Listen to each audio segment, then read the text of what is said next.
Life का सबसे बड़ा एम है to exist and to continue, और ये पॉसिबल है सिर्फ और सिर्फ एक ही प्रोसेस से, और उस प्रोसेस का नाम है रिप्रोडक्शन।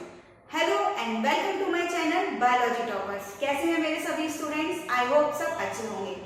तो आज का हमारा टॉपिक है रिप्रोडक्शन इन ऑर्गेनिज्म।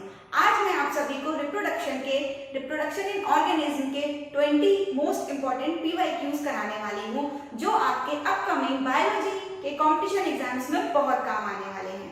रिप्रोडक्शन एक ऐसा प्रोसेस है जिसके बिना हमारी लाइफ अधूरी है, हमारी लाइफ का कोई अस्तित्व नहीं है, क्योंकि विदाउट रिप्रोडक्शन हम अपनी स्पीसीज को कंटिन्यू नहीं कर सकते। लाइफ का जो फंडामेंटल फीचर है वो रिप्रोडक्शन है। रिप्रोडक्शन 2 टाइप से होता है, एसेक्सुअल एंड सेक्सुअल।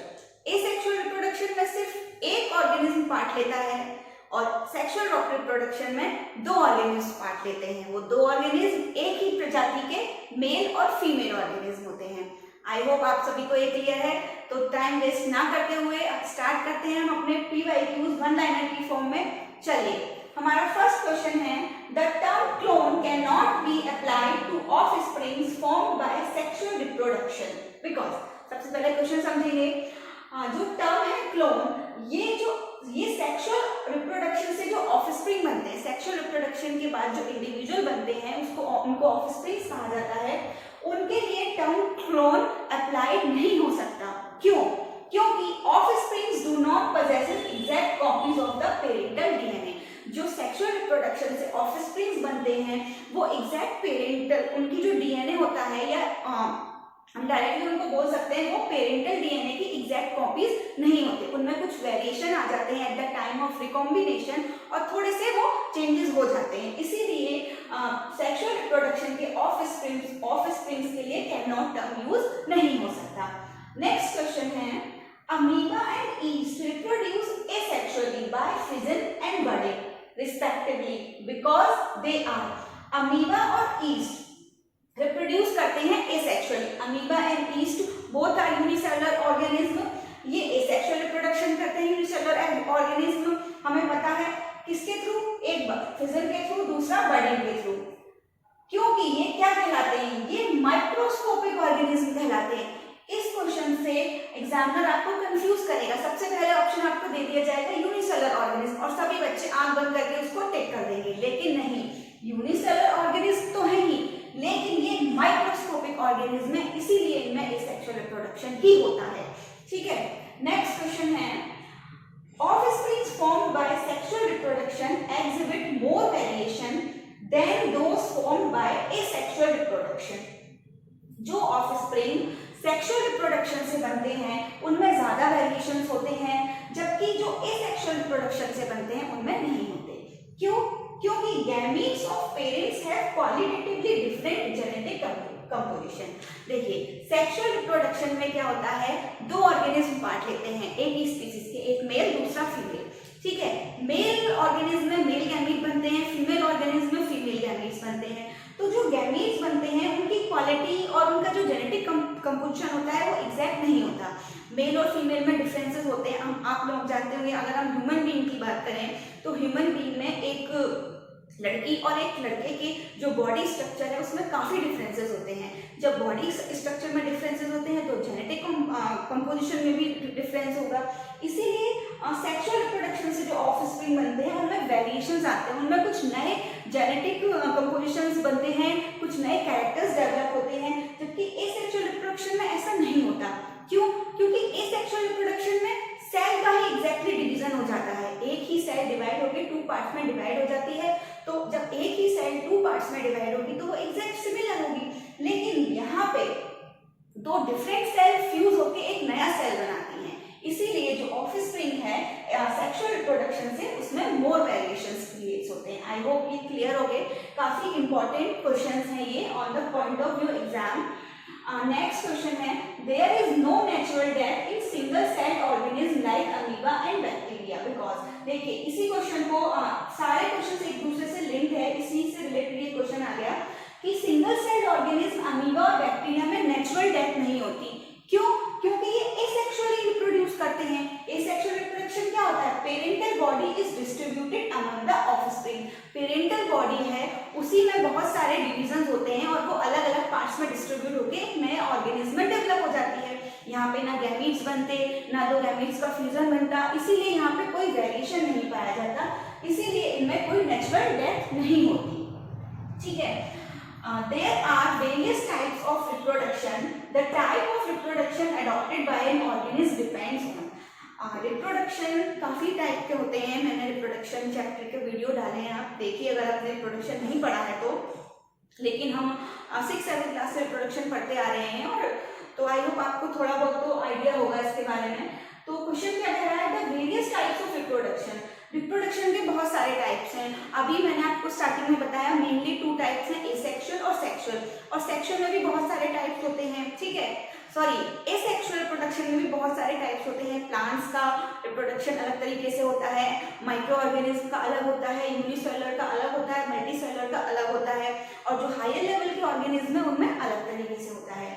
तो ये किस पर डिपेंड करता है? ये डिपेंड करता है ऑर्गेनिज्म के हैबिटेट पे, उसकी फिजियोलॉजी पे और उसके जेनेटिक मेकअप पे। ऑर्गेनिज्म किस जगह पे रहता है, ठीक है, सेलुलर है, मल्टीसेलुलर, उसकी फिजियोलॉजी, उसका बॉडी स्ट्रक्चर कैसा है, ठीक है, एंड जेनेटिक मेकअप, उसका जेनेटिक मेकअप कैसा है। ओके, आई होप ये क्लियर होगा। नेक्स्ट क्वेश्चन है, gemmulation is a mode of reproduction. Gemmulation एक रिप्रोडक्शन का टाइप है। ये किसमें पाया जाता है? ये पाया जाता है फ्रेश वाटर स्पॉन्जेस में। नेक्स्ट क्वेश्चन है, in ginger vegetative propagation occurs through rhizome. Ginger में वेजिटेटिव प्रोपोगेशन जो होता है ये एसेक्सुअल रिप्रोडक्शन का एक टाइप होता है। वेजिटेटिव प्रोपोगेशन मेनली प्लांट्स में ही पाया जाता है। वेजिटेटिव प्रोपोगेशन में क्या होता है, प्लांट्स का किसी पार्ट से पूरा प्लांट डेवलप हो जाता है, इस प्रोसेस को वेजिटेटिव प्रोपोगेशन कहते हैं। तो जिंजर में जो वेजिटेटिव प्रोपोगेशन होता है जिस पार्ट से होता है उसको कहा जाता है राइजोम। नेक्स्ट क्वेश्चन है, sexual reproduction leads to genetic recombination. अभी हमने पढ़ा था लास्ट क्वेश्चंस में कि जो सेक्सुअल रिप्रोडक्शन होते हैं उससे वेरिएशंस होते हैं। ऑफस्प्रिंग जो बनते हैं सेक्सुअल रिप्रोडक्शन के बाद वो एग्जैक्टली क्लोन नहीं होते, सिमिलर कॉपीज नहीं होते। क्यों? क्योंकि 2 ऑर्गेनिज्म के गैमीट्स बनते हैं, आपस में फ्यूजन होता है, उससे एक नया ऑर्गेनिज्म बनता है। तो सेक्सुअल रिप्रोडक्शन की वजह से ही जेनेटिक रिकॉम्बिनेशन होता है। 2 ऑर्गेनिज्म के जेनेटिक कंपोजिशन आपस में मिलके एक नया जेनेटिक कंपोजिशन बनाते हैं जिसको जेनेटिक रिकॉम्बिनेशन कहा जाता है। नेक्स्ट क्वेश्चन है, a species in which the individual possesses both male and female reproductive system is termed. एक ऐसी वो स्पीसीज जिसमें किसी एक इंडिविजुअल की बॉडी में मेल रिप्रोडक्टिव सिस्टम भी है और फीमेल रिप्रोडक्टिव सिस्टम भी है, तो उस स्पीसीज को क्या टर्म दिया जाएगा? उसको कहा जाता है हर्मेफ्रोडाइट। ये जो हर्मेफ्रोडाइट टर्म है ये बेसिकली ऑर्गेनिज्म के लिए यूज किया गया है। बहुत सारे ऑर्गेनिज्म ऐसे होते हैं, फॉर एग्जांपल अर्थवॉर्म। अर्थवॉर्म एक ऐसा ऑर्गेनिज्म है जिसकी बॉडी में मेल रिप्रोडक्टिव सिस्टम भी पाया जाता है और फीमेल रिप्रोडक्टिव, दोनों रिप्रोडक्टिव सिस्टम एक ही बॉडी के अंदर पाए जाते हैं, इसीलिए उनको टर्म दिया जाता है hermaphrodite. Development of fruit without fertilization is parthenocarpy. देखिए जो फ्लावरिंग प्लांट्स होते हैं उनमें जो सेक्सुअल रिप्रोडक्शन होता है वो कैसे होता है? प्लांट में एक मेल फ्लावर में रिप्रोडक्टिव यूनिट्स होती हैं, male reproductive units, female reproductive units. Male reproductive unit से मेल गैमीट बनता है जिसे पॉलन ग्रेन कहते हैं, और फीमेल रिप्रोडक्टिव यूनिट से एग सेल्स बनते हैं, आपस में फ्यूजन होता है, जाइगोट बनता है, जाइगोट से एम्ब्रियो बनता है, एम्ब्रियो से फ्रूट बनता है।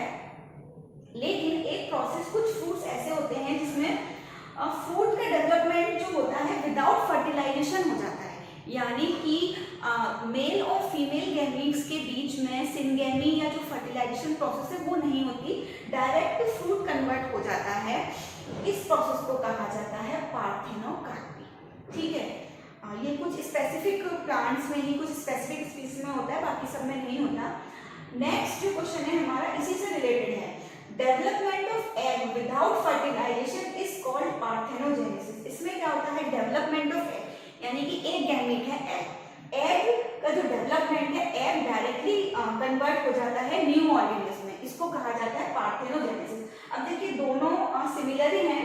ये जो पार्थेनोगार्पी है ये प्लांट्स में होता है, यहाँ पे भी जो डेवलपमेंट होता है डेफिनेटली एग का ही होगा। ठीक है, और यहाँ पे जो हो रहा है डेवलपमेंट ऑफ एग, ये फीमेल गैमीट है जिससे एग बन रहा है और वो डायरेक्ट फर्टिलाइजेशन के बिना ही न्यू इंडिविजुअल में कन्वर्ट हो जा रहा है, ठीक है। इसको क्या कहते हैं? Parthenogenesis. Parthenocarpy occurs in plants and parthenogenesis occurs in organism. Next question है, parthenogenesis is a type of. Parthenogenesis कैसा टाइप है? एसेक्सुअल रिप्रोडक्शन का। क्यों? क्योंकि इसमें सिर्फ एक इंडिविजुअल पार्ट ले रहा है, एक ऑर्गेनिज्म पार्ट ले रहा है। सेक्सुअल रिप्रोडक्शन कब होता है? जब मेल और फीमेल दो ऑर्गेनिज्म पार्ट लेते हैं, ठीक है। और नेक्स्ट क्वेश्चन है, natural parthenogenesis occurs in। Natural parthenogenesis honey bee में पाया जाता है। नेक्स्ट है, if an unfertilized ovum of frog is pricked with a microneedle, it will। एक अनफर्टिलाइज्ड ओवम किसका?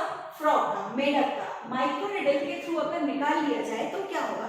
इट विल स्टार्ट डिवाइडिंग, वो कंटिन्यूअसली डिवाइड करना स्टार्ट कर देगा, ठीक है। नेक्स्ट क्वेश्चन है, the process in which haploid embryo is formed from haploid egg without fertilization. ऐसा प्रोसेस जिसमें हैप्लॉइड एग से हैप्लॉइड एम्ब्रियो बनता है लेकिन फर्टिलाइजेशन नहीं होता, इसको कहा जाता है एगैमोस्पर्मी। एगैमोस्पर्मी क्या कहा जाता है? देखिए हमने 3 क्वेश्चंस ऐसे पढ़े जिसमें फर्टिलाइजेशन हो रहा है, यहाँ पे है हैप्लॉइड है और हैप्लॉइड एम्ब्रियो है जिसमें फर्टिलाइजेशन नहीं हो रहा, ठीक है। तो फर्स्ट था पार्थेनोकार्पी जिसमें फर्टिलाइजेशन नहीं हो रहा, डेवलपमेंट का फ्रूट डायरेक्ट हो रहा है। सेकंड था डेवलपमेंट ऑफ एग हो रहा है विदाउट फर्टिलाइजेशन, पार्थेनोजेनेसिस। और नेक्स्ट था कि haploid egg direct haploid embryo में कन्वर्ट हो रहा है, एम्ब्रियो से फ्रूट बन जाएगा और कोई फर्टिलाइजेशन नहीं हो रहा है, इसे कहते हैं agamospermy. Agamospermy. Zygote is resulted by the process of syngamy. जिस प्रोसेस से जाइगोट बनता है उसको कहा जाता है सिंगेमी। नेक्स्ट है, the technique of micropropagation is somatic embryogenesis. Micropropagation की जो टेक्निक है उसको सोमैटिक एम्ब्रियोजेनेसिस कहते हैं। नेक्स्ट है, offsets are produced by mitotic division. Offset जो बनते हैं, ऑफसेट्स बेसिकली प्लांट्स के पार्ट्स को कहा जाता है। नेचुरली प्लांट पार्ट से एक नया प्लांट डेवलप होता है, उसे ऑफसेट्स कहते हैं। ऑफसेट जो बनते हैं ये माइटोटिक डिवीजन से बनते हैं। नेक्स्ट क्वेश्चन है, zoospores are the reproductive units to carry asexual reproduction in Chlamydomonas। देखिए Chlamydomonas में क्या होता है, जो asexual reproduction होता है उसकी यूनिट को zoospores कहा जाता है। नेक्स्ट है, gemmae are present in some liverworts. Gemmae जो होते हैं ये भी एक रिप्रोडक्टिव यूनिट है एसेक्सुअल रिप्रोडक्शन की और ये पाई जाती है कुछ लिवर रैट्स में। तो ये थे रिप्रोडक्शन इन ऑर्गेनिज्म के most important previous year questions. I hope आप सभी को पसंद आए होंगे। अगर इनसे रिलेटेड कोई क्वेश्चंस, कोई क्वेरीज हैं तो आप मुझे कमेंट सेक्शन में जरूर बताएं और ऐसे ही मेरे वीडियोस के लिए मेरे चैनल को लाइक करें, शेयर करें, सब्सक्राइब करें।